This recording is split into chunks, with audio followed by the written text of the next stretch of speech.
नमस्कार, बेधडकमध्ये आपल्या सगळ्यांचं स्वागत। सुरुवात एका अत्यंत महत्त्वाच्या बातमीनं। उद्धव ठाकरे थोड्याच वेळात नेहरू सेंटरला दाखल होतील। शरद पवार, संजय राऊत नेहरू सेंटरमध्ये दाखल झालेले आहेत। वरिष्ठ काँग्रेसचे नेते अहमद पटेलही पोहोचलेले आहेत। वरळी भागातील नेहरू सेंटरमध्ये खलबतं काही क्षणामध्ये सुरू होतील। काही नेते पोहोचलेले आहेत, काही नेते अजून पोहोचायचे आहेत। उद्धव ठाकरेही काही क्षणामध्ये नेहरू सेंटरमध्ये पोहोचतील। ही तिन्ही पक्षांच्या नेत्यांची महत्त्वाची अशी बैठक आहे।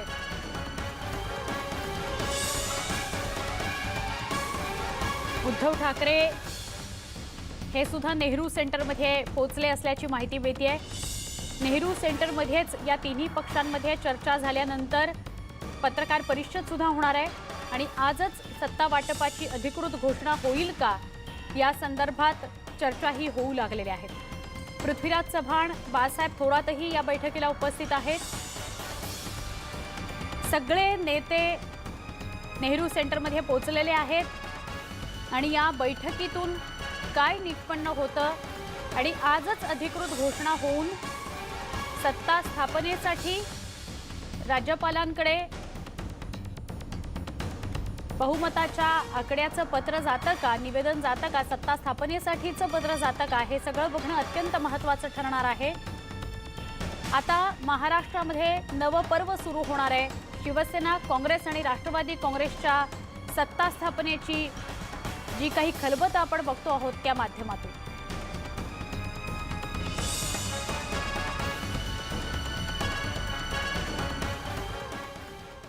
आज बेधडकमध्ये या नव्या पर्वाविषयीच आपण बोलणार आहोत। महाराष्ट्रात काँग्रेसकडून हो नाही असं म्हणता म्हणता एक महिन्यानंतर शिवसेना, राष्ट्रवादी काँग्रेस आणि काँग्रेसमध्ये नवी आघाडी होऊ घातली आहे। या नव्या आघाडीच्या माध्यमातून महाराष्ट्राची पुढची दिशा ठरणार आहे। अजून बोलणी अंतिम टप्प्यात आहेत, सगळं ठरायचं आहे, त्याची घोषणा सुद्धा व्हायची आहे। पण या नव्या पर्वाविषयी आपण चर्चा करूया। न्यूज 18 लोकमतचे संपादक महेश म्हात्रे आपल्यासोबत चर्चेमध्ये उपस्थित आहेत। डॉक्टर रत्नाकर महाजन, प्रवक्ते काँग्रेसचे, तेही या चर्चेमध्ये सहभागी झालेले आहेत। मधू चव्हाण, प्रवक्ते भाजपचे, ते आपल्या चर्चेमध्ये काही क्षणात सहभागी होतील आणि राजकीय विश्लेषक जयदेव डोळे हे देखील या चर्चेमध्ये सहभागी आहेत। आपल्या सगळ्यांचंही स्वागत। सर, महेश सर, तुमच्यापासून सुरुवात करते। नव्या पर्वाविषयी आज आपण बोलतो आहोत। आता अगदी अंतिम टप्प्यामध्ये आजची अत्यंत महत्त्वाची बैठक नेहरू सेंटरमध्ये होते या तिन्ही पक्षाच्या महत्त्वाच्या नेत्यांची आणि नवं पर्व शिवसेना, काँग्रेस आणि राष्ट्रवादी काँग्रेसच्या सत्तेच्या माध्यमातून आपण बघणार आहोत। काय सांगाल? नाही, ज्या पद्धतीने गेल्या महिन्याभरापासून महाराष्ट्रातील लोकांना नवीन सत्ता कोणाकडे जाणार, सत्तेमध्ये सहभागी कोण होणार या संदर्भाच्या बऱ्याच उत्सुकता आहेत। लोकांच्या एकीकडे नजरा लागलेल्या आहेत की शेतकऱ्यांना आणि सर्वसामान्य माणसाला दिलासा देणारी व्यवस्था महाराष्ट्र निर्माण होणार का, आणि दुसरीकडे जर ती व्यवस्था निर्माण होणार असेल तर त्याचं नेमकं स्वरूप काय असेल। राष्ट्रवादी काँग्रेस आणि शिवसेना असं एक जे आत्तापर्यंत महाराष्ट्राच्या राजकारणामध्ये अतर्क्य किंवा असंभवनीय असं जे समीकरण होतं ते समीकरण आपल्याला आत्ता आकारास येताना दिसतंय। ज्या पद्धतीने गेल्या 3 दिवसांमध्ये या तिन्ही पक्षांच्या बैठका आणि बोलणी सुरू आहेत, या सगळ्या पार्श्वभूमीवर आत्तासुद्धा नेहरू सेंटरमध्ये मुंबईच्या या तिन्ही पक्षाच्या महत्त्वाच्या नेत्यांची बैठक सुरू आहे आणि त्यातून काय निष्पन्न होणार याकडे सगळ्यांच्या नजरा लागलेल्या आहेत। म्हणजे काँग्रेस आणि राष्ट्रवादी या दोन्ही पक्षांच्या नेत्यांची जी बैठक दिल्लीमध्ये झालेली होती त्याचा पुढचा भाग आता मुंबईमध्ये सुरू असलेला आपण पाहिला। काल रात्री उशिरा उद्धव ठाकरे शरद पवारांच्या घरी गेले, त्यांच्याशी चर्चा केली। पुन्हा एकदा आता हे तिन्ही पक्ष एकत्र बसून चर्चा करणार आहेत। त्यातून काय निष्पन्न होणार यावरच महाराष्ट्रातील सत्तेची समीकरणं, सत्तेची सूत्र कशी असतील हे सगळं यावर ठरणार आहे। आपण सगळ्यांनी पाहिलं की शिवसेना आणि भारतीय जनता पक्ष हे दोन पक्ष गेल्या 3 दशकांपासून सातत्याने राजकीयदृष्ट्या, वैचारिकदृष्ट्या एकमेकांच्या जवळ असणारे पक्ष यांनी पहिल्यांदा त्यांच्यामध्ये अशा पद्धतीने फूट पडलेली आहे आणि त्यांनी थेट शिवसेनेने थेट काँग्रेस आणि राष्ट्रवादीच्या जवळ जाऊन एक नवं सत्ता समीकरण मांडलेलं आहे। हे सत्ता समीकरण टिकेल किंवा टिकणार नाही या संदर्भात बरीच चर्चा सुरू आहे. त्याबद्दल आता भाकीत करण्याची गरज नाही. परंतु हे आत्तापर्यंतचं महाराष्ट्राचं राजकारण जे आपण पाहिलेलं आहे, शिवसेनेच्या उगमापासून तर आत्तापर्यंतच्या काळामध्ये 2 टप्प्यांवर, महत्त्वाच्या टप्प्यांवर शिवसेना काँग्रेसच्या अतिशय जवळ गेलेली होती. अगदी जन्माच्या वेळेस शिवसेनेला वसंत सेना म्हटलं जात होतं. तत्कालीन मुख्यमंत्री स्वर्गीय वसंतराव नाईकांच्या त्यांच्या बरोबर असलेल्या जवळीकीमुळे आणि त्यानंतर वसंतदादांसोबत असलेल्या जवळीकीमुळे, आणि नंतरच्या काळामध्ये आणीबाणीला शिवसेनेने पहिल्यांदा जो सक्रिय पाठिंबा दिलेला होता, त्यावेळेससुद्धा शिवसेना आणि काँग्रेस किती जवळ आहे या संदर्भात बरीच चर्चा झालेली होती. पण त्यानंतरच्या काळात छोट्या छोट्या टप्प्यांवर सुद्धा सेनेने काँग्रेसबरोबर जवळीक साधलेली होती. ती प्रतिभाताई पाटील यांची राष्ट्रपतीपदाची निवडणूक असो किंवा अन्य छोटे निर्णय असो, या सगळ्या पार्श्वभूमीवर आत्ता मात्र ज्या पद्धतीने आपला हिंदुत्वाचा अंगरखा बाजूला ठेवत सेना निधर्मी तत्वाचा डगला अंगावर चढवायला निघालेली आहे, या सगळ्या पार्श्वभूमीवर महाराष्ट्राचं राजकारण तर बदलणारच आहे. जर हे समीकरण आकाराचं आलं आणि टिकलं तर राष्ट्रीय राजकारणात सुद्धा त्याचा मोठा परिणाम झालेला आपल्याला सुवर्ण पाहायला मिळेल. नक्की. जयदेव डोळे सर, हे 3 पक्ष एकत्र येऊन जेव्हा सत्ता स्थापन करतायत तेव्हा आता या 3 पक्षांमध्ये निश्चिती झालेली आहे की एकमेकांसोबत सरकार स्थापन करायचं आहे, पण सामान्यांमध्ये अजून सुद्धा धाकधूक आहे. हे त्रांगड्याचं सरकार असेल, मग हे टिकेल का, कशा पद्धतीने आपल्याला सोयी सुविधा मिळतील किंवा आपले प्रश्न सोडवले जातील, कसं बघता आपण? उलट आहे. कारण 2 अनुभवी पक्ष ज्यांना राज्य चालवण्याचा अनेक वर्षांचा अनुभव आहे, ते जर शिवसेनेच्या साथीला आले तर मला वाटतं राज्याचा तोंडवळा आणि अंतरंग भरपूर बदलून जाईल. कारण गेल्या 5 वर्षांमध्ये ह्या दोघांच्या हातून असं काही घडलं नाही भव्यदिव्य की ज्यानं महाराष्ट्राचा सगळा तोंडवळा आणि अंतरंग बदलून जाईल. पण आता ज्यांच्या हातात संस्था आहे, संस्थात्मक राजकारण आहे, शेतीची माहिती आहे, उद्योगधंदे ज्यांनी आकाराला आणलेले आहेत, त्या सगळ्या गोष्टींना पुरून उरतील असं नेतृत्व, अनुभवी नेतृत्व आणि मला वाटतं समतोल साधणारं नेतृत्व, या गोष्टी आता वर येतील. आणि तशी चिंता करण्याचं कारण फक्त शेतकरी, बेकार आणि अल्पसंख्याक दलित यांच्याच मनामध्ये काही समस्या उत्पन्न झालेल्या आहेत. त्या समस्या दूर करण्याला तसं राष्ट्रीय आणि आंतरराष्ट्रीय अर्थकारणच कारण आहे, हे बरोबर आहे. पण त्याचबरोबर जर नव्यानं काही योजना आणल्या गेल्या, राबवणूक त्याची चांगली झाली, शिवसेनेसारखी केडर पार्टी जर हाताशी असेल तर ते प्रत्येक कार्यकर्ता ग्रामीण भागामध्ये जाऊन व्यवस्थित काही सांगू लागला तर मला वाटतं की सामान्य माणसांना तशी आता काळजी करण्याची काही गरज नाही. भारतीय जनता पार्टीकडे केडर होतं, शिवसेनेचंही केडर होतं, पण काही धोरणं चुकली किंवा त्यांच्याकडे त्यांचं राष्ट्रीय, राष्ट्रवाद, आंतरराष्ट्रीय या गोष्टींकडे जास्त लक्ष गेलं आणि म्हणून मग हे सगळं कोसळून पडलं. आता म्हात्रे म्हणाले तसं मला असं वाटतं की शिवसेनेनं एक वर्तुळ पूर्ण केलं. म्हणजे 50 वर्षांपूर्वी तिला वसंत सेना म्हटलं गेलं, कम्युनिस्ट खेरीज शिवसेनेनं सगळ्या पक्षांची युती केली, आघाडी केली. अगदी समाजवादी होते, शेकाप होते, काँग्रेसशी केलं. इथे आमच्या औरंगाबाद जिल्हा परिषदेमध्ये शिवसेना आणि काँग्रेस एकत्र होती. भिवंडीमध्ये महापालिकेमध्ये ते 2 पक्ष एकत्र आहेत. त्याच्यामुळे या दोघांना लोकांची कामं करण्याचा अनुभव भरपूर आहे. फक्त आता उगाचच एक कारण सांगितलं जात आहे की हा हिंदुत्ववादी पक्ष आहे, मग यांचं कसं होणार. तर मला वाटतं शिवसेनेने एक 4 पावलं माघार घेतली, आपले काही आग्रह बाकी सोडले तर हे व्यवस्थित जुळून येईल. नक्की. पण मग सर, तुम्ही जे विश्लेषण करताय, शिवसेनेचं अस्तित्व या माध्यमातून याकडे उद्धव ठाकरेंनी किंवा जे वरिष्ठ नेते आतापर्यंत शिवसेनेसोबत होते त्यांनी बघितलंच असणार आहे. प्रतिमेचा प्रश्न आहे, किती नमतं घ्यायचं हा प्रश्न आहे आणि यातून साध्य काय होणार हा सगळा मुद्दा आहे.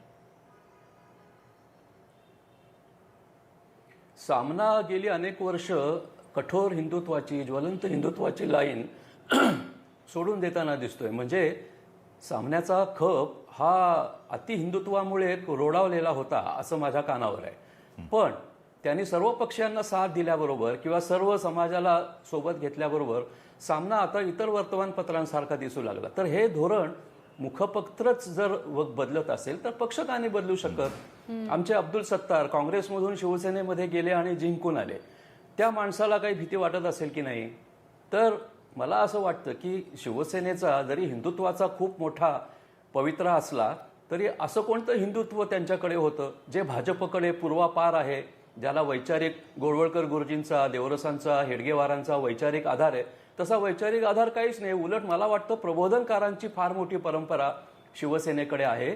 त्याच्यामुळे त्यांचं जे हिंदुत्व होतं ते हिंदुत्व बरंचसं सैल, बरंचसं प्रगतिशील, शाहू महाराजांचं अशा प्रकारचं हिंदुत्व होतं.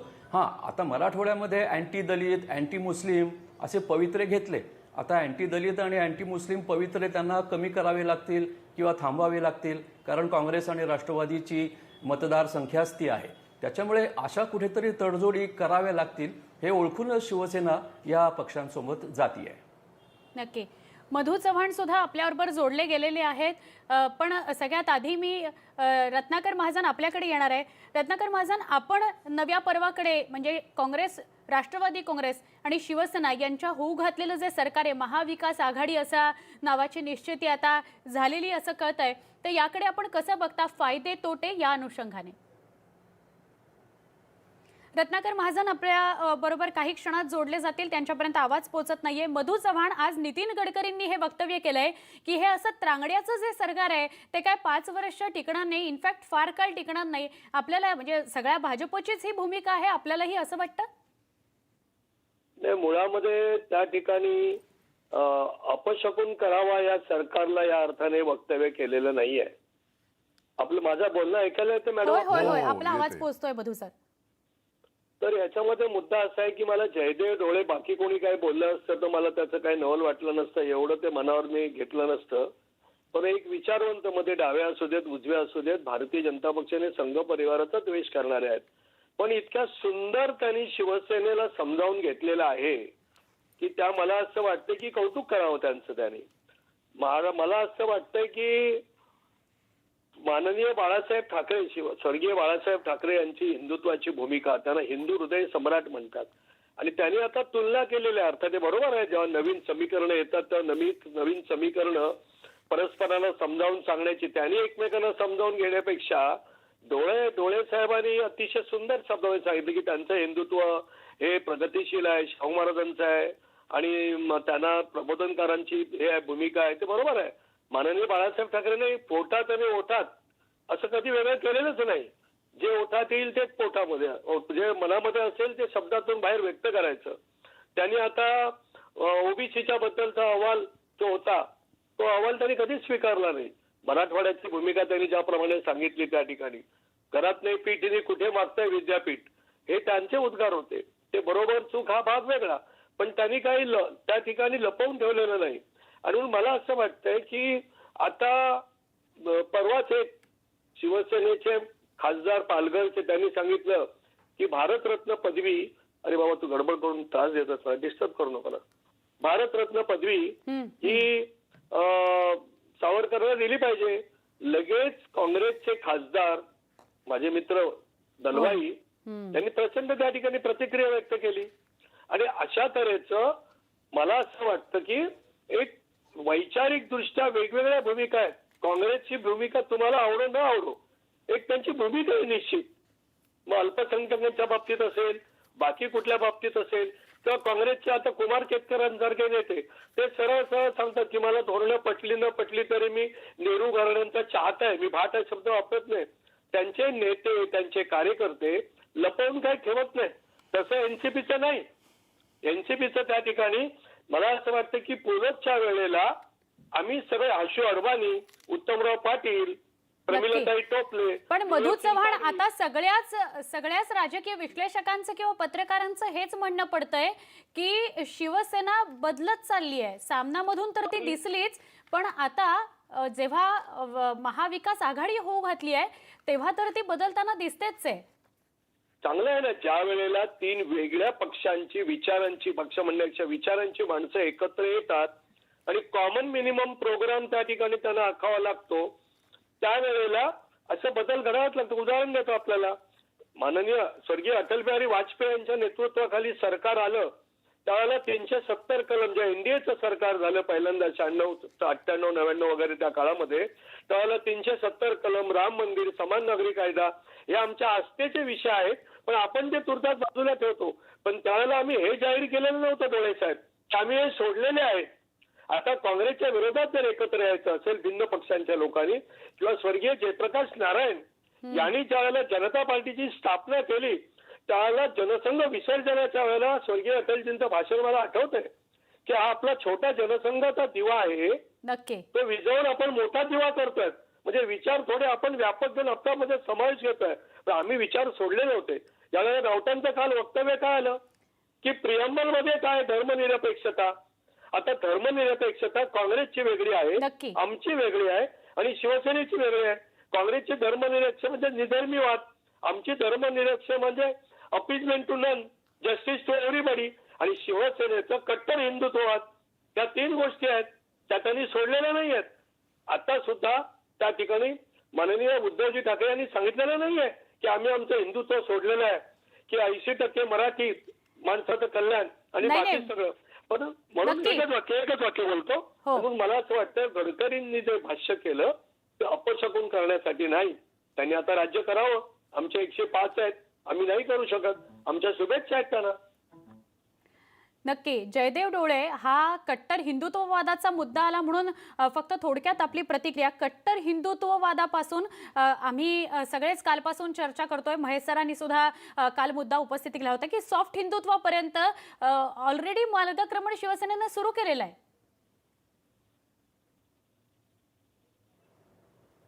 त्यांना करावंच लागणार आहे. कारण 50 वर्षांचं राजकारण केल्यानंतर निवडून येणाऱ्या आमदारांची संख्या जेवढ्याला तेवढी किंवा पुढे मागेच होती आहे. ह्याचा अर्थ मराठी जनता ही संत परंपरेचा संस्कार झालेली आहे, सुधारकांचा संस्कार झालेली आहे आणि स्वातंत्र्य चळवळीत फार मोठ्या संख्येनं हिस्सा घेतलेली आहे. तिला टोकाच्या भूमिका आवडत नाहीत. जसे कम्युनिस्ट तिनं नाकारले, नक्षलवादी तिनं नाकारले, तसे कठोर आणि कट्टर कडवे हिंदुत्ववादी सुद्धा ती नाकारते. हे शिवसेनेला लक्षात आल्यामुळे शिवसेना आता आपलं हिंदुत्व जरी भगवा रंग अंगावर असला तरी तो अतिशय संन्यस्त किंवा विरक्त असा नसेल. भगव्या कपड्यानेशी सुद्धा संसार करणारे अनेक असतात, तसे करतील. नक्की. महेश सर, चर्चेमध्ये एक मुद्दा काल असा आला होता की राजकीय परिस्थिती होती, गरज होती म्हणून शिवसेनेनं कट्टर हिंदुत्व स्वीकारलेलं होतं आणि तो चेहरा घेऊन समाजापुढे शिवसेना गेली होती. आता जेव्हा सोडण्याची परिस्थिती आहे, गरज आहे की सॉफ्ट हिंदुत्वाकडे वळायचं, तेव्हा तर ती तसंही वळते आहे. पण याने सर्वसामान्य शिवसैनिक जो आहे तो अजूनही ठाम आहे या महाविकास आघाडीविषयी, का संभ्रमावस्था अजूनही शिवसैनिकांमध्ये राहील असं वाटतं? नाही, जेव्हा मला नेतृत्वाकडून म्हणायचं मला डोळे साहेबांच्या वक्तव्यावर 2 मिनिटं, ज्या पद्धतीने आता एखाद्या पक्षाचं नेतृत्व निर्णय घेतं आणि पक्षाच्या नेतृत्वाने जर आपल्या भूमिकेसंदर्भात एखादं पाऊल उचललेलं असेल आणि भूमिका ठरवलेली असेल, पुढील वाटचाली संदर्भातची काही धोरणं आखलेली असतील, तर त्यांच्या कार्यकर्त्यांना त्यानुसार स्वतःमध्ये परिवर्तन करावं लागतं. शिवसेनेने आत्तापर्यंत असे अनेक टप्पे पाहिलेले आहेत. मुंबईतून जेव्हा शिवसेना मराठवाड्याकडे सरकली, डोळेसर त्या सगळ्या इतिहासाचे साक्षीदार आहेत, त्या काळामध्ये पहिल्यांदा सेनेच्या वैचारिक बांधणीमध्ये किंवा मांडणीमध्ये बदल होत जाताना आपल्याला दिसला. मराठीचा मुद्दा जो मुंबईमध्ये गाजणारा होता, मुंबईमध्ये चालणारा होता, ठाण्यापर्यंत अगदी तो चालू शकणारा होता, हा मराठीचा कैवार घेऊन महाराष्ट्राच्या अन्य भागामध्ये आपल्याला चांगल्या पद्धतीनं राजकारण करता येणार नाही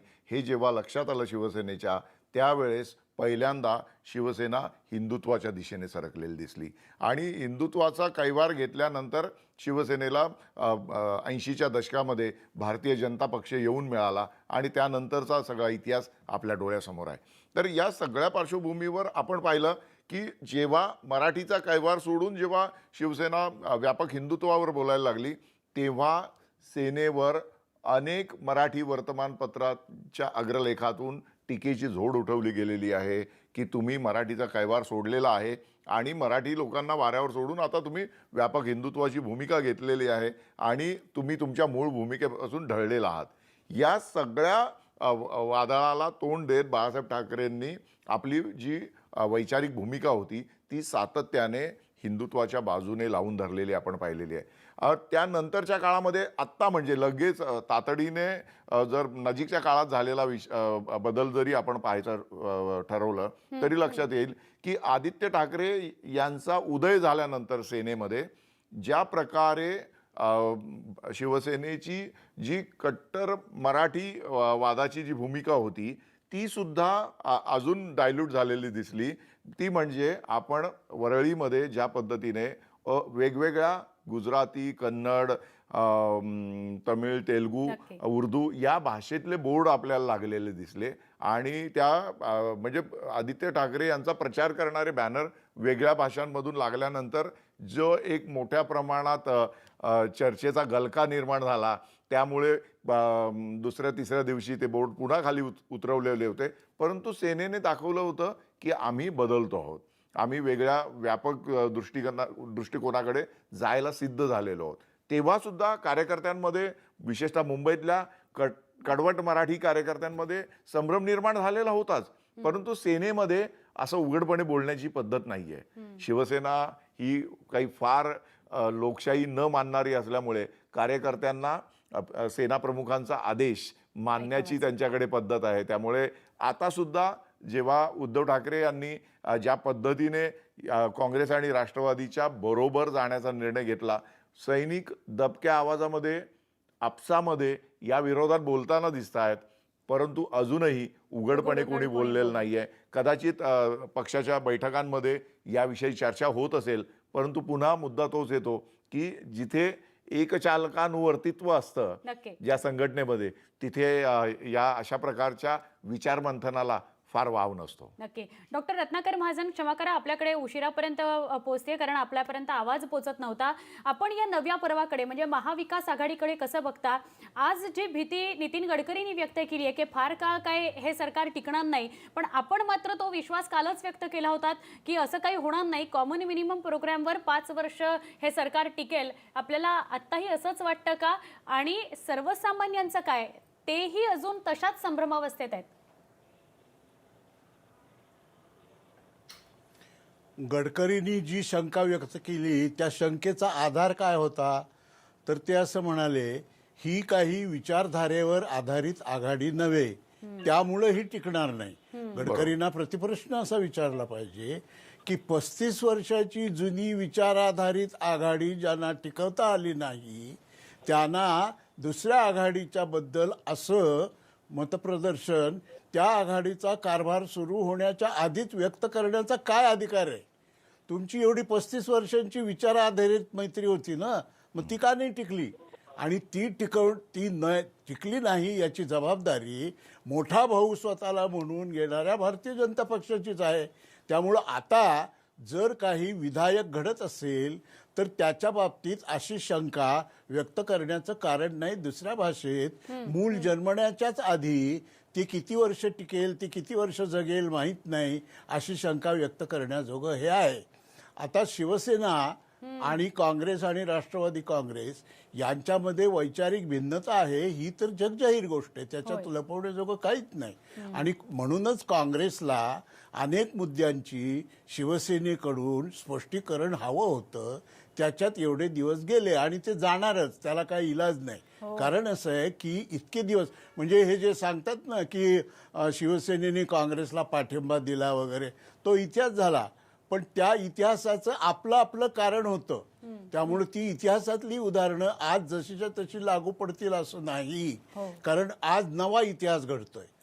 त्या काळात जी काही पाठिंबा दिला असेल वेगवेगळ्या प्रसंगी काँग्रेसला, त्यावेळेला शिवसेनेच्या संघटनात्मक मर्यादा, त्यांची धोरणात्मक वैशिष्ट्य आणि टिकून राहण्याची प्रेरणा अशी विविध कारणं त्यामागं होती.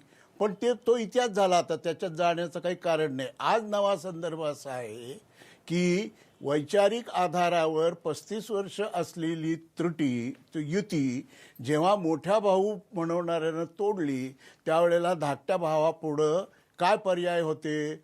जे काही पर्याय त्या धाकट्या भावानं आपल्या अंतर्गत डिस्कस केली असतील, त्यातला एक पर्याय त्यांनी स्वीकारला आणि लोकनियुक्त सरकार राज्यात लवकरात लवकर स्थापन व्हावं यासाठी काँग्रेस आणि राष्ट्रवादीबरोबर किमान समान कार्यक्रमाच्या आधारे सरकार बनवण्याचा निर्णय घेतला. नक्की. आज आता त्याची बहुधा शेवटची बैठक असेल. होय. बहुधा म्हणायचं कारण असं की असं काही लगेच टाइम टेबल वगैरेनी राजकारण चालत नाही. नक्की. कारण हे प्रॅग्मॅटिक पॉलिटिक्स आहे. इंग्रजीमध्ये ज्याला प्रॅग्मॅटिक पॉलिटिक्स असं म्हणतात. प्रॅग्मॅटिक म्हणजे आमच्या बरोबर युती का टिकली नाही, तर पहिले जयदेव साहेब जे पहिल्यांदा एक वाक्य बोलले ते एका वाक्यात उत्तर देतो की ते म्हणाले की आता आमचं जे कट्टर हिंदुत्व आहे त्याला काय लोक स्वीकारणार नाहीत म्हणून त्यांनी सॉफ्ट हिंदुत्व केलेलं आहे शिवसेनेने. असं काही नाही आहे. जर त्यांच्या म्हणण्याप्रमाणे 2.5 वर्षे किंवा त्यांची जी मागणी होती की 5 वर्ष द्या तरच या, भेटायचं पण नाही, बोलायचं पण नाही, यायचं असेल आमच्या दरवाजात तर 5 वर्ष द्या, 2.5 वर्ष द्या आणि ती पहिल्यांदा आम्हाला द्या, जे काही ठरलं नव्हतं ते मागत होते आणि म्हणून ती दिली असती तर काय हिंदुत्व सॉफ्ट आणि त्या ठिकाणी हार्ड होण्याचा प्रश्नच नव्हता. डोळे साहेब ते आहे तसंच राहिलं असतं. त्याचं कारण असं आहे की आपल्याला एक आठवण करून देऊ इच्छितो की कार्यकर्ता कसा असतो. कदाचित माझ्या बोलण्याकडे महाजन साहेब हसतायत, पण डोळे साहेब आपण दोघेही माझ्यापेक्षा विद्वान आहात, मानतो मी, ते मान्य करतो. आम्हाला आठवतंय गांधीवादी समाजवाद स्वीकारला ज्या वेळेला गांधीनगरमध्ये भारतीय जनता पार्टी माननीय अटल बिहारी वाजपेयींनी सांगितलं की गांधीवादी मनापासून स्वीकारला विचार, ते होतेच त्या ठिकाणी दीनदयाळ यांच्या विचारात अंतर्भूत, पण आम्हाला गांधीजींपासून दूर करण्याचा प्रयत्न केला. त्यावेळेला काही अज्ञानामुळे म्हणा किंवा पक्ष अभिनिवेशाने म्हणा किंवा विचारांचा अभिनिवेश म्हणा, अनेक जनसंघाच्या बीजेपीच्या कार्यकर्त्यांना कुठून आणलं गांधीवाद. काही काळपर्यंत त्या ठिकाणी त्याला, परंतु नंतर पटवून दिलं अटलजीने, तेव्हा पटलं. तेव्हा हा सॉफ्ट हिंदुत्व आज स्वीकारला शिवसेनेने, तर खालच्या शिवसैनिकापर्यंत जाईपर्यंत त्याला फार वेळ लागेल पर्कोलेट होण्यापर्यंत. तोपर्यंत मी शाप देत नाही, कारण मी देऊ इच्छित नाही. कारण आम्ही सुद्धा कोणी सत्तेवर आलं म्हणून बोटं मोडायचं काही कारण नाही. आम्ही जर सत्य स्थापन करू शकत नसतो तर त्यांनी केली आणि ती चालावी त्यांनी. उलट मी आता असं म्हणतोय ते का फार काळ चालणार नाही ते सांगतो आपल्याला. पूर्वी रिमोट कंट्रोल एक होता, आता एक.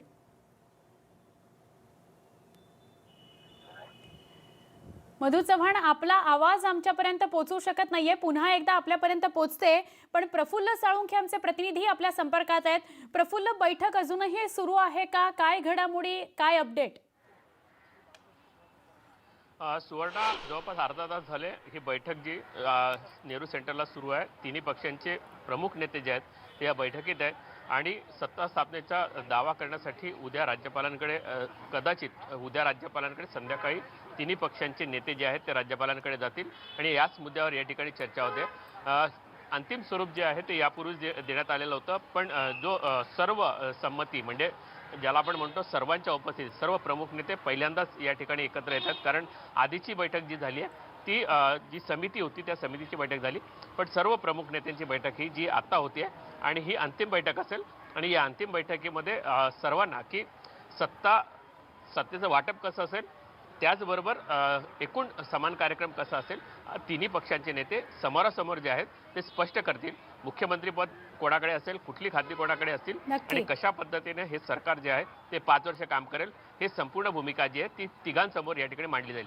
प्रफुल्ल, मला एक प्रश्न विचारायचा आहे तुम्हाला. प्रफुल्ल, ज्या पद्धतीने आपण काँग्रेसच्या बैठकीनंतर प्रदेशाध्यक्ष बाळासाहेब थोरात यांना बोलताना पाहिलं, बाळासाहेबांनी पत्रकारांशी बोलताना एक वाक्य स्पष्टपणे उच्चारलं, ते म्हणजे की काँग्रेसचा विधिमंडळातला जो नेता निवडीचा जो ची जी एकूण प्रक्रिया आहे ती अजून पूर्ण झालेली नाही आहे आणि काही काळ लागणार आहे त्याला. तर जर अजून काँग्रेस आपला विधिमंडळातला नेता निवडू शकलेलं नाही आहे तर या पुढच्या सगळ्या राज्यपालांपर्यंत जाण्याच्या सगळ्या प्रक्रियेमध्ये त्याचा अडथळा येणार नाही का? किंवा जर म्हणजे एकमत इथे जर आपल्या नेत्यावरच त्यांचं एकमत झालेलं नसेल तर पुढची जी पूर्ण जी वाटचाल आहे ती अजून लांबणार नाही का? प्रफुल्ल, तुझा काय अंदाज आहे या सगळ्याचा? तर यामध्ये ही राज्यपालांना जी भेटायला जाणार आहेत त्यामध्ये ही जी समिती आहे ती कदाचित जी समिती तिन्ही पक्षांचे प्रमुख नेत्यांची समिती जी केली आहे ती संयुक्तपणे जी आहे राज्यपालांना भेटायला जाईल. त्यानंतर अधिवेशनामध्ये जो गटनेता आहे तिन्ही पक्षांचा एकत्रपणे सभागृह नेता जो आहे तो या ठिकाणी ठरवता येईल आणि सभागृह नेताच खऱ्या अर्थानं या ठिकाणी मुख्यमंत्री पदाचा दावेदार असेल. या सगळ्या जर गोष्टी पाहिल्या तर राज्यपालांना भेटायला जाण्यासंदर्भातली जी भूमिका आहे ती सर्व पक्षातली जी संयुक्त समिती आहे ती संयुक्त समिती एकत्रितपणे या ठिकाणी जाईल. कारण राज्यपालांनी यापूर्वी स्पष्ट केलं आहे की तुम्ही तिन्ही पक्ष असाल किंवा दोन पक्ष असाल कुठल्याही पक्षाने जर या ठिकाणी राज्यपालांना भेटायला यायचं असेल तर आपल्याला पाठिंब्याचे 145 पत्र हे वैयक्तिक म्हणजे प्रत्येक आमदाराचं एक पत्र अशा पद्धतीने पत्र जी आहेत ती या ठिकाणी द्यावी लागतील आणि तोच खऱ्या अर्थानं त्या पक्षाचा एकूण संख्या जी आहे ती ग्राह्य धरण्यात येईल. नक्की. प्रफुल्ल, एकच प्रश्न फक्त. तू म्हणालास ही मोठी बातमी आहे की कदाचित उद्या संध्याकाळपर्यंत राज्यपालांकडे महाविकास आघाडी जाईल आणि सत्ता स्थापनेचा दावा करेल. पण टेक्निकली जर बघायचं झालं तर सत्ता स्थापनेचा दावा महाविकास आघाडी म्हणून केला जाईल का कुठला त्यातला एक पक्ष शिवसेना किंवा राष्ट्रवादी करतील आणि मग इतर दोन पक्षांचा पाठिंबा कसं असेल? सुवर्ण, या ठिकाणी तिन्ही पक्ष मिळून दावा दाखल केला जाईल. कारण ही आपण जर पाहिलं तर शिवसेनेचं संख्याबळ या ठिकाणी नाही, काँग्रेसचं नाही आणि राष्ट्रवादीचं देखील नाही आणि दोन्ही पक्षांचं मिळून देखील या ठिकाणी संख्याबळ होताना दिसत नाहीये. त्यामुळे आज हे संपूर्ण तिन्ही नेत्यांची जी बैठक आहे या ठिकाणी होईल. या बैठकीनंतर एकत्रितपणे भूमिका आणि या आघाडीला नाव काय द्यायचं हे ठरेल आणि त्यानंतर आम्ही तिन्ही पक्ष एकत्र येऊन या ठिकाणी सत्ता स्थापनेचा दावा करतोय ही भूमिका राहील. संयुक्तपणे तिन्ही पक्षांचे नेते जे आहेत ते एकत्रितपणे राज्यपालांकडे जातील. नक्की. धन्यवाद प्रफुल्ल ही माहिती दिल्याबद्दल. अर्थातच या बैठकी संदर्भातले सगळे अपडेट्स घेण्यासाठी आम्ही पुन्हा तुझ्यापर्यंत पोहोचू. मधु सर, आपण आपला मुद्दा पूर्ण करा. आपला आवाज गेला होता. नाही, जयदेव डोळे माझं पूर्ण ऐकायला आलं तर पुन्हा त्याची पुनरावृत्ती करत नाही. डोळे साहेब आता म्हणाले की हिंदुत्व सॉफ्ट झालं. हिंदुत्व सॉफ्ट वगैरे काय होत नसतं कोणाचं. त्याचं कारण असं आहे की जर आम्ही त्यांच्या अट स्वीकारली असती अडीच वर्षाची तर आता जो त्या ठिकाणी असे बदलले आहेत, प्रियांबलमध्ये काय लिहिले ते आम्हाला मान्य आहे. ही वैचारिक दोरीवरची कसरत करावी लागली नसती. महाजन साहेब, आपण मोठा भाऊ छोटा भाऊ म्हणता ते बरोबर आहे आपलं म्हणणं, पण आपल्याला मी तू मी या अर्थाने म्हणत नाही, आपल्याबरोबर तशी मी चर्चाही करू इच्छित नाही. परंतु 2014 साली निवडणुकीला 2 महिने असताना शरद पवार साहेबांनी पृथ्वीराज चव्हाण साहेबांच्या मंत्रिमंडळाचा पाठिंबा काढून घेतला होता. ते काही कारण नव्हतं, 1.5 महिन्यासाठी फरक पण पडत नव्हता. आता अडीच वर्षाचं आम्ही मुळात शिवसेनेला चर्चाच करायची नाही. यायचं असेल तर तुम्ही आम्हाला जे काय देणार आहात ते लिहूनच आणा. पहिल्या दिवसापासून राऊतांचा तोच मुद्दा होता. आता हे चालणार नाही कशावरून सांगतोय आपल्याला. मला जी किंवा तुमच्याच या सगळ्या टीव्ही चॅनल्समधून आलेली बातमी आहेत किंवा आम्ही वाचतोय की रेव्हेन्यू खातं, महसूल खातं काँग्रेसने घेतलेलं आहे आणि ते उपमुख्यमंत्री असणार आहेत. गृह खातं हे एनसीपीकडे असणार आहे आणि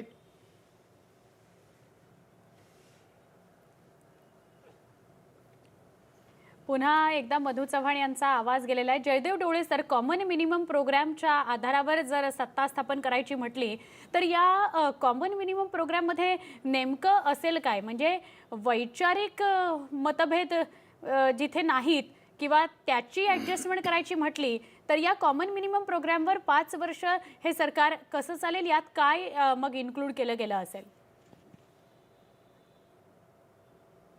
सध्या राज्याची आर्थिक व्यवस्था फार वाईट झालेली आहे. तिजोरीमध्ये खडखडाट झालेला आहे. म्हणजे आधीच नोकर भरती नाही, शिक्षक भरती नाही, प्राध्यापक भरती नाही, पगार उशिरा होऊ लागलेले आहेत, रस्ते बांधकाम जोरात सुरू झाले पण शेतकऱ्यांना मावेजा मिळत नाही, अनेक कंत्राटदार पळून चाललेले आहेत. आमच्या औरंगाबादच्या महापालिकेमध्ये खडखडाट आहे, कर भरणा कमी होत चाललाय. तर आधी आर्थिक व्यवस्था सुधारण्याकडे या तिन्ही पक्षांचं लक्ष लागेल. दुसरं, रोजगार निर्मिती हा एक मोठा मुद्दा आहे. कारण मराठा आरक्षणाचा जो प्रश्न उत्पन्न झाला तो केवळ रोजगाराचा अभाव हाच होता. त्यामुळे आरक्षण देण्याबरोबरच रोजगार निर्मितीचा प्रश्न हाताळला आणि त्यासाठी गुंतवणूक, नवे रोजगार, नवं तंत्रज्ञान या सगळ्या गोष्टी जर स्वागतार्ह केल्या तर मला वाटतं की महाराष्ट्र प्रगतीपथावर जाऊ शकेल आणि तो अग्रक्रम या तिन्ही पक्षांचा मिळून राहील. राहिला प्रश्न सावरकरांना भारतरत्न द्यायचं का किंवा राम मंदिराची भेट उद्धव ठाकरेंनी घ्यायची का, तर ते खाजगी किंवा त्या पक्षाची भूमिका इथपर्यंत ते ठरवलं जाईल. तिथे कोणी काही फार भांडाभांडी वादावादी करून सरकार पाडण्या इतपत कोणी ते ताणणार नाही. त्यामुळे मला असं वाटतं की शेतकऱ्यांच्या आत्महत्या आणि शेतीवर पडलेलं प्रचंड संकट, आधीच्या कोरड्या दुष्काळाचं आणि आताच्या ओल्या दुष्काळाचं, हे सगळं हाताळायचं कसं याबद्दलची सगळी तजवीज या तिन्ही पक्षांना करावी लागेल. आणि मला वाटतं की या दोन पक्षांचे अनुभवी नेते आणि शिवसेनेसारखं केडर बेस्ड पार्टीचं स्ट्रक्चर या सगळ्या गोष्टी व्यवस्थित हाताळून नेतील असं दिसतंय. नक्की. रत्नाकर सर, मला या प्रश्नाचं उत्तर आपल्याकडनंही जाणून घ्यायचं आहे की कॉमन मिनिमम प्रोग्राममध्ये व्यवहार्य गोष्टी जर ठरवायच्या तर त्या काय ठरवल्या जातील, कशाच्या अनुषंगाने ठरवल्या जातील, की त्या आधारावर हे सरकार 5 वर्ष काम करेल? किमान समान कार्यक्रमावर काँग्रेस आणि राष्ट्रवादी काँग्रेस या दोन पक्षांमध्ये एकमत झालेला आहे. आता तो किमान समान कार्यक्रम शिवसेनेबरोबरच्या चर्चेमध्ये उपस्थित करून 3 पक्षांचं एकमत करणं बाकी आहे आणि ते आवश्यक आहे. यामध्ये 2-3 गोष्टी महत्वाच्या असतील. एक तर राज्यातल्या बेरोजगारीचा प्रश्न आहे, तरुण मंडळींच्या शैक्षणिक सवलती बहाल करण्याचा प्रश्न आहे. बेरोजगारी बरोबरच सर्व लोकांना, म्हणजे अनऑर्गनाइज सेक्टरपासून ते ऑर्गनाइज सेक्टरपर्यंत सर्वांना मिनिमम वेज कायद्याप्रमाणे पगार आणि वेतन मिळण्याचा प्रश्न आहे. शेती आणि शेतकऱ्यांच्या बाबतीतलं जे अरिष्ट आहे ते सोडवण्यासाठी मदत करण्याचा प्रश्न आहे. त्यात सगळ्यात मोठा प्रश्न सरसकट कर्जमाफी, शेतकऱ्यांना कर्जमाफी देणं आवश्यक आहे. असे काही कार्यक्रम आहेत की ज्याच्याबद्दल 3 पक्षामध्ये सुद्धा फारसे मतभेद होणार नाहीत, पण तरीसुद्धा त्याच्यावर अधिकृत मोहर उठवून घेणं आवश्यक आहे. मगाशी एक प्रश्न आला की आता आमचं सरकार आणि हे सरकार याच्यामध्ये फरक काय आहे, तर म्हणे आमच्या सरकारमध्ये रिमोट कंट्रोल एकच होता. आता रिमोट कंट्रोल ही एखाद्या सरकारची आदर्श कारभाराची पद्धत म्हणायची का काय? कारण संसदीय लोकशाहीमध्ये राज्याचा कारभार जो चालतो तो मंत्रिमंडळाच्या संयुक्त जबाबदारीतून चालतो आणि ते मंत्रिमंडळ विधिमंडळाला जबाबदार असतं. ही पण महाजन सर, मी आपल्या तात्विक विवेचनाचा आदर करतो, परंतु अशा पद्धतीने भारतासारख्या देशामध्ये, लोकशाही प्रधान देशामध्ये अशा पद्धतीने कारभार चालतो का? आपण केंद्रामध्ये सोनिया गांधी यांचं जे एकूण पक्षीय धोरणामध्ये आणि शासकीय निर्णयामध्ये असलेलं स्थान बघितलेलं आहे. राहुल गांधी यांचं आपण पक्षीय धोरणात आणि राजकीय निर्णयांमध्ये कशा प्रकारे हस्तक्षेप होत होता हे आपण पाहिलेलं आहे. त्यामुळे ही अशी विवेचना करून आपण आपली फसवणूक नाही करत का सर? बिलकुल नाही, बिलकुल नाही. तुम्ही तुमची फसवणूक करू नका, मी माझी फसवणूक नाही. तुम्ही नाही, आपण लोकांची फसवणूक करतो आहोत. आमची म्हणजे माझं म्हणणं आहे, लोकांची फसवणूक करतो आहोत ना आपण. म्हणजे राहुल गांधींनी पंतप्रधान मनमोहन सिंग यांच्या निर्णयाचा कागद पत्रकारांच्या समोर येऊन फाडला होता, हे तर तुम्ही मान्य करणार की नाही? सोनिया गांधींनी वारंवार सरकारच्या निर्णयात हस्तक्षेप केला, हे तर कधीतरी काँग्रेसकडून तुम्ही मान्य करणार आहात की नाही? की ते सगळं चांगलं होतं असं तुम्ही म्हणाल? तुम्हाला जेवढं बोलायचं तेवढं बोलत राहा आणि तुमच्या परवानगीनंतर मी बोलतो. नाही, बोला सर. रत्नाकर सर, मुद्दा हा आहे की रिमोट कंट्रोलचं सरकार ज्या अनुषंगाने तुम्ही म्हणालात ना, तर ते रिमोट कंट्रोलचं सरकार आपण बघितलेलं आहे.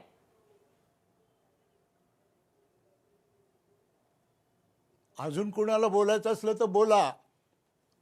सर बोला.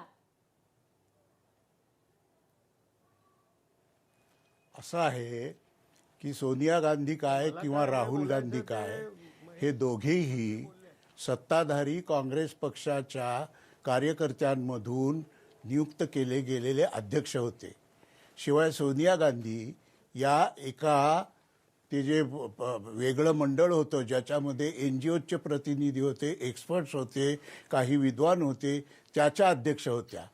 त्यामुळं भारतीय जनता पक्षाचा हा प्रचार जरी त्यावेळेला असला की हे सुपर कॅबिनेट आहे, तरी त्या प्रचाराला बळी पडण्याजोगे आपण कोणी दूधखोळे आहोत असं मला वाटत नाही. मुद्दा असा आहे की राजकीय प्रक्रियेच्या बाहेरच्या लोकांना कारभारात सामील करून घेण्याच्या उद्देशानं ते जे नॅशनल ॲडव्हायझरी काउन्सिल होतं, आता त्या काउन्सिलमध्ये नरेंद्र जाधव पण होते, जे नंतर भाजपच्या तिकिटावर राज्यसभेचे सदस्य झाले. त्यामुळं राजकीय प्रक्रियेबाहेरच्या लोकांना समाविष्ट करून घेण्याच्या उद्देशानं झालेलं ते मंडळ होतं आणि त्याची फक्त ॲडव्हायझरी कपॅसिटी होते. त्याच्यातून मनरेगा, राईट टू एज्युकेशन अशा चांगल्या सुधारणा झाल्या, हे आपण नाकबूल करणार का? नंबर 1. नंबर 2, सोनिया गांधी काय किंवा राहुल गांधी काय हे निर्णय घेण्याच्या पूर्वी वर्किंग कमिटीशी किंवा प्रदेश काँग्रेसशी विचारविनिमय करत असत. त्यामध्ये त्यांना अधिकार दिले जात म्हणून ते निर्णय घेत. आता तो जो GR फाडला तो कशाचा होता हो? काय आठवतंय का ते? तो जो GR फाडला तो भ्रष्टाचाराशी संबंधित होता. हा मुद्दा बाजूलाच ठेवायचा की सार्वजनिक क्षेत्रातल्या भ्रष्टाचाराविषयी राहुल गांधींनी एवढी आग्रही भूमिका घेतली होती, हा मुद्दा बाजूला ठेवायचा आणि कॅबिनेटचा ठराव फाडून टाकला एवढाच लावून धरायचा. यामुळं पूर्ण चर्चा होत नाही, अधुरी चर्चा होते. मधु चव्हाण आपल्याला काहीतरी बोलायचंय. महेश सर आपल्याकडे पण येते. मधु चव्हाण. नाही, पण ते जे आता महाजन साहेब म्हणाले की national advisory committee unconstitutional power centre होतं. ते पहिल्यांदा असं म्हणतात, कदाचित मी बोललेलं त्यांना पटणार नाही, पटावं अशी माझी अपेक्षाही नाही. पहिल्या फाईल्स त्या ठिकाणी श्रीमती सोनियाजींकडे जात होत्या आणि जो तो कागद फाडला तो कॅबिनेटचा निर्णय होता. आणि आताच आपण म्हणालात की कॅबिनेटला ॲडवाईज करण्याचा अधिकार आहे, मान्य आहे. मग कॅबिनेटने घेतलेला निर्णय, त्या निर्णयाची माहिती त्यांचेच एक प्रतिनिधी प्रेसला देत होते. हे तावातावाने आले आणि कागद फाडून टाकला. हा रिमोट कंट्रोलच आहे, दुसरं काय? पण तो मुद्दा जाऊ दे बाजूला. मुद्दा एवढा आहे, मला म्हणायचं आहे की आता ही 2 खाती आहेत. मगाशी कदाचित माझं बोलणं ऐकायला आलं नसेल कम्युनिकेशन गॅपमुळे. मधु सर हा, मग एका अर्ध्या मिनिटात सांगतो, अर्ध्या मिनिटात. हो, हो. रेव्हेन्यू खातं आता काँग्रेस घेणार आहे आणि त्या ठिकाणी ग्रह असं मी ऐकलंय, सगळं तुमच्या मीडियामध्येच चाललंय, सगळं मंत्रिमंडळ मीडियानीच बनवलेलं आहे अर्थात. तर त्या ठिकाणी गृह खातं हे NCP घेणार आहे. आता ही 2 पॉवर सेंटर जर त्या ठिकाणी आली तर त्या ठिकाणी काय राहणार आहे शिवसेनेच्या हातात? कुठलीही फाईल अंततोगत्वा शेवटी ही माननीय मुख्यमंत्र्यांकडे जावे लागते. पण मुख्यमंत्र्यांनी घेतलेला निर्णय कोणी बदलत नाही. पण आता हे सांगतील आम्ही बदला म्हणून, दोन्ही उपमुख्यमंत्री असतील. नक्की, आणि आता नक्की. पद्धत प्रशासनाची आपला अशी मुद्दा आहे लक्षात की आला. एखाद्या मधु सर आपला मुद्दा लक्षात आला. महेश सर आपल्याकडे आणि जयदेव डोळे सरांकडे मला यायचंय. महेश सर आपण काय सांगाल? आता जसं ह्या चर्चेमधून समोर येत आहे की सत्ता केंद्र 3 पक्ष एकत्र होणार आहेत म्हटल्यावर सत्ता केंद्र 3 राहणार तशीच्या तशी, मग पुढे काय होणार? नाही, लोकहितवादी देशमुखांनी एका अग्रलेखामध्ये शतपत्रांमध्ये एक लोकशाही संदर्भात एक खूप चांगलं विधान केलेलं होतं. ते म्हणाले होते की जिथे सुज्ञ लोक असतात, विचार करणारी लोक असतात, तिथे सरकार चाकर असतं. जिथे मध्यम प्रतीची लोक असतात तिथे सरकार मित्र असतं, म्हणजे ते खांद्यावरही हात ठेवू शकतं किंवा तुमची मदतही करू शकतं. आणि जिथे अज्ञ लोक असतात, कमी शिकलेले लोक असतात, तिथे सरकार एकतर मालक असतं किंवा दरोडेखोर असतं. आपल्याकडे सरकार मालक असण्याची सवय झालेली आहे.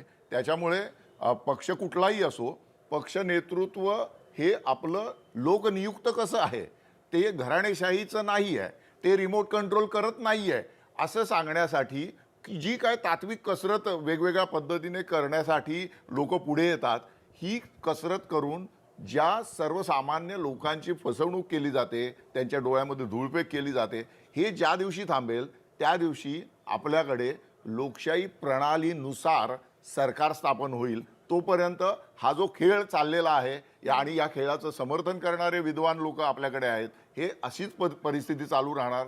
लोकांचं लोकनियुक्त सरकार लोककल्याणासाठी येण्याची जी गरज आहे, ती गरज मात्र आपल्या देशी इतक्यात तरी पूर्ण होताना दिसणार नाही. डोळे सर, या सगळ्या कार्यक्रमाचा शेवट करताना, नव्या पर्वाविषयी बोलताना, 3 सत्ता केंद्रांविषयी बोलताना किंवा कॉमन मिनिमम प्रोग्रामच्या माध्यमातून चालणाऱ्या सरकारविषयी बोलताना काय शेवट कराल?